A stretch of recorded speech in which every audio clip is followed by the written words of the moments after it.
If you haven't already noticed, there is food in the back, courtesy of I don't know. The dean's office left us a note saying there's leftover food from an event this afternoon, and we put it in the room for you, so enjoy it. So there's pizza back there and a couple of cookies. You're on your own to find something to drink. But thank you for coming.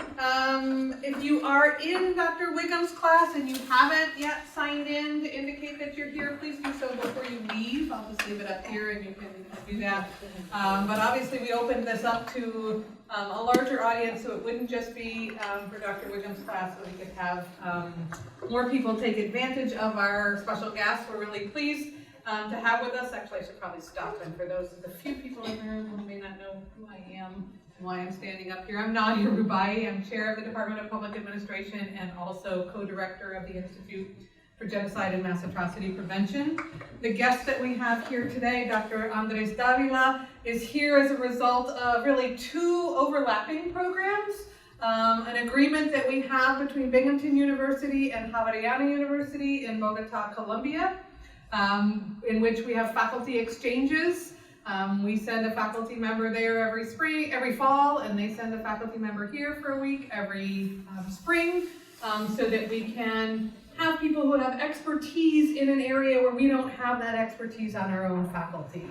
And in that way provide opportunities to students in both universities to be exposed to information that they wouldn't otherwise have, and the research and the areas of expertise that faculty have in one place that don't exist in the other. This is also, Andres' visit is also a part of our Institute for Genocide and Mass Atrocity Prevention Practitioners and Residents program. And he's here really wearing two hats, as a scholar, an academic, a researcher, and a faculty member, an administrator now at Javeriana University, and also someone who has extensive practitioner experience. So Dr. Davila has a master's in social science research with an emphasis in political science and a PhD from the Latin American Faculty of Social Sciences, which is referred to as FLACSO, in Mexico. He's currently the department head of political science at Javeriana University in Bogota, Colombia. His experience, however, though, ranges, is quite extensive. So he's the former director of the Colombian Presidential Program for Integral Action against Anti-Personnel Mines. So you can imagine the sensitivity of working on those kinds of issues. And also Director of Justice and Security at the National Department of Planning.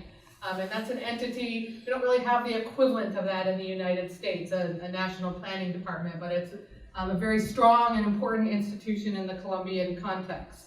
As a public official and as a consultant, he's worked on a variety of issues and policies related to justice, security, conflict, human rights, the armed conflict, corruption, and most importantly in the context of the class, for those of you here as part of the Building Public Memory class, he's also worked on issues related to memory. He's an expert on the relationship between civil society and the military. He has authored a number of important works, including books, co-authored books, written a number of articles, and has a regular column in which he applies his academic perspective, his research, his practitioner expertise, and makes that available to the broader public. So today he's going to be speaking to us about the Colombian conflict and regional context for building public memory. And that's the relevance to the class for those of you who are in Dr. Wiggum's class. Dr. Davila will speak in Spanish, and Sebastian Lopez, who is also a faculty member at Javeriana and a doctoral student, working here in CCPA and working with the Institute, and I will help with translation, mostly Sebastian, and I'll step in if he gets a little tired, where I'll help translate your questions back. And I believe the structure is Dr. Davila will talk for a little bit, introduce a video that he's going to show you that does have English subtitles, and then have a presentation after that followed by Q&A. So that's the plan. How many of you just out of curiosity speak Spanish and understand Spanish? Okay, so a fair number will get the first round, and the rest will wait for the translation. I'll turn things over. Thank you so much, Andres, for being here. Bueno, muy buenas tardes. Antes de comenzar, quiero agradecer a Nadia, a Sebastián, al Instituto y al Departamento por la posibilidad de estar aquí esta semana y la posibilidad de estar con ustedes en este rato que sigue. Before starting with the presentation, I want to thank Nadia, Sebastián, and the Department of Public Administration, the Institute for Genocide and Mass Atrocity Prevention, for the opportunity to be here with you today and having the chance to share with you this presentation. Igualmente les pido excusas por no hablar inglés. And I apologize in advance for not speaking English. Y antes de empezar con el documental, quiero brevemente referirme a tanto el documental como la presentación, a qué proyecto corresponde. Before screening the documentary that I'm about to show you, I want to let you know a little bit about the project, which is the basis for this documentary. La ley de víctimas y restitución de tierras señaló en un artículo que hay un deber de memoria. The Colombian Land Restitution and Victims Law points out that there is a duty, a responsibility to build public memory.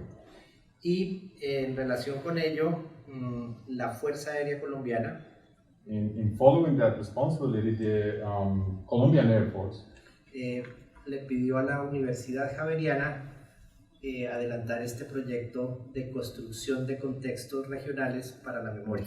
So it was the Colombian Air Force, the one who asked Javeriana University to develop this regional context to understand the role of the Air Force in the armed conflict in those regions.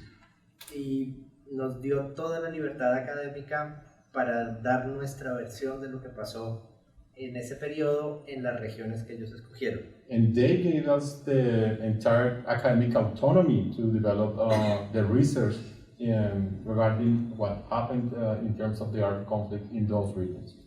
Y nos pidió que escribiéramos un libro que se puede consultar porque hay versión electrónica en español y en inglés. Dos libros, ¿no? And they asked us to write a book, actually 2 books, and those books are available actually in both English and Spanish.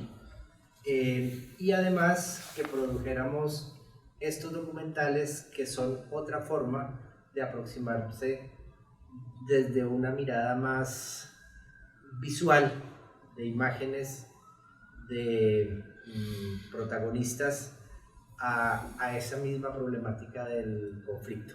And they also asked us to produce this documentary, which is a different way to portray, the story that we want to tell, to portray the main characters of the armed conflict in the regions that they chose.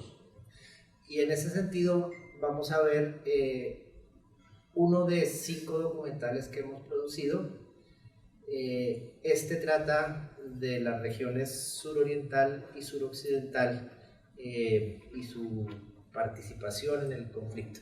So we're about to watch 1 out of 5 documentaries that we have produced, and this particular documentary portrays the study in regards of 2 regions, the southwest and southeast regions in Colombia. Y los invito a verlo en la perspectiva de que con la presentación debe haber una relativa complementariedad. And I invite you to watch this documentary with the understanding that after the documentary I'm going to present something that it's going to complement or to add to what we are about to see.